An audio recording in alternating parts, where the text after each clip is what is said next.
বেছেন? 200। এই নাফা কেটে নেবেন এই মাছের নাম কি ভাই?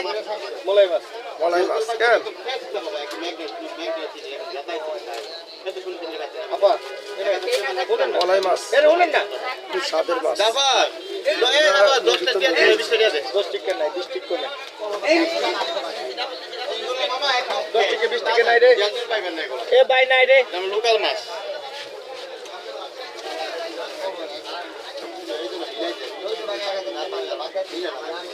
আপা আইন ইংল্যান্ড 300 আইন ইংল্যান্ড 300 আইন পুঁজি কত রে ভাই? বোন 300 টাকা তাজা নি? একদম তাজা বোন টিপ্পা টিপ্পা নিবে টাকা তো নেবে দেখা নেবে ইয়ারসে ও মামা গেতা লাগবো আপনি 900 টাকা দুই পিছি করে আমি চিংড়ি মাছ ধরে হাঙ্গে চিংড়ি পাইতে না পুরো বাজারে ভিতরে কাঁচা কালা আপা আইন ইংল্যান্ড 300 এনে বড় আইন 300 বড় আইন আগে নিয়ে 400 টাকা এটা বলে একদম 700